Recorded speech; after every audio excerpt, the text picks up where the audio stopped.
Cosmetic Surgery Week. On our summer series, Summer of Secrets, we're going to be looking at the latest treatments, how some of them are helping our veterans, and the perils of procedures gone wrong. NBC's Andrea Canning is here to get us started. Andrea, good morning. Hey, good morning, Carson. If you stick around, I'll tell you what I've had done as well. Meantime, people all around us are having work done, from the school drop-off to the workplace. It's becoming less of a secret and more commonplace for women and men. And today, there seems to be something for everyone and every body part, whether you want a subtle change or a big one. J-Lo's glow, Kate Hudson's tummy, Beyonce's behind. They're among the most envied looks in the world. Pop culture and celebrities, are they driving your need to have bigger lips? Now that it's more of a trend now, you know, with Kylie Jenner and her lips, I wanted them even more. Whatever you want to change, there seems to be an injectable, chemical, scalpel, or laser to achieve it. And the $12 billion business is showing no signs of slowing down. A recent cover of Time magazine declared, nip tuck or else. You stand out more now if you don't have it. Right. The people who aren't doing it are going to become, a little bit more obvious. So what's in and what's out these days? We asked Dr. Jennifer Levine. What's hot with butts? Bigger, fuller, higher. Boobs. Smaller and more natural. Lips. Full but not fish-like. Face. Not too tight. Time even broke down the most popular procedures by region. In the Northeast, nose jobs rule. Southeast, liposuction. And in the Southwest and the Midwest, it's all about the cup size. But not ready to take the permanent plunge just yet? Dr. Norman Rowe created the InstaBreast. He injects saline right into the body, building a fuller breast that lasts just 24 hours.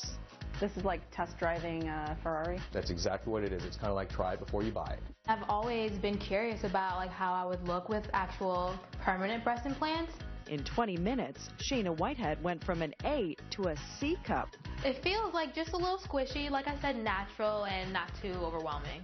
One of the biggest trends doctors are seeing is younger patients.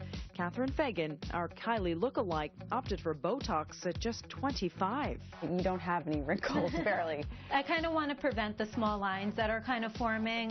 Kristen Ingersoll started treatments in her early 30s to ward off aging in her late 40s and beyond, trying everything from Botox to Ultherapy, which uses sound waves to build collagen. It's just like the apple, we put the lemon on it to try and keep it from getting brown. So I'm trying to find the way to just stay as fresh as possible.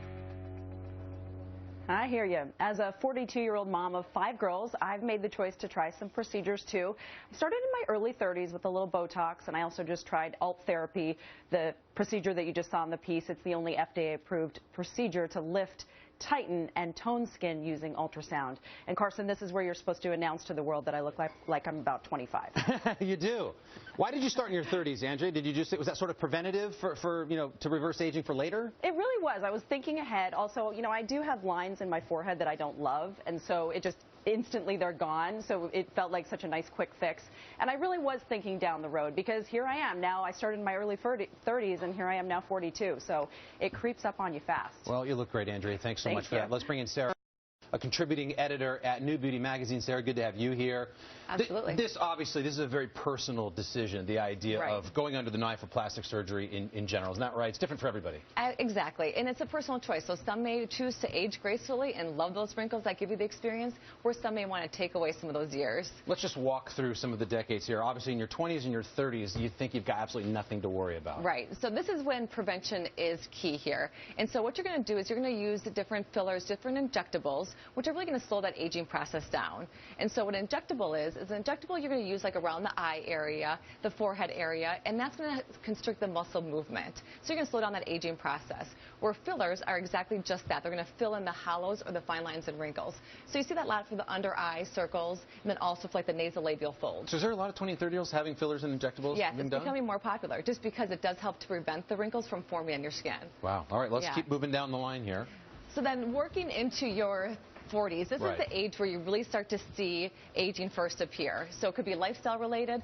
For a lot of people, if applicable, it's after you have children that you start to see things change. And so what you're going to do here is in your 40s, 2 different things are going to happen. Your face is going to lose fat, where your body gains fat, and it stores different stubborn pockets of fat as well. So for your face, we're going to do injectable, especially the nasolabial folds. As you start to lose the fat, that actually starts to drain those, and you start to lose that form, and it really gets deep. So you can use injectables to fill that. You can do fat transfers, which is really interesting because you're going to take fat from your body, like your thighs or your stomach, places you don't want it, and via liposuction, and then move it somewhere else. And so then that's going to fill in those hollows. Liposuction, a more traditional method to really help to shape and contour the body, and then different skin tighteners like Ultherapy, which is an ultrasound technology to really firm the skin, and then lasers are a magic wand of light therapy that are great for sun damage. A lot of options in your 40s. Exactly. Let's move it. If you're going to have plastic surgery, what are the sorts of things? Plus is where you really start to see the aging take effect. So this is when the jowls take place. This is when your skin starts to sag. So your best solution for those who are looking for more extreme results are your facelifts. And it's not the facelift of yesteryears that had a really tight pull look.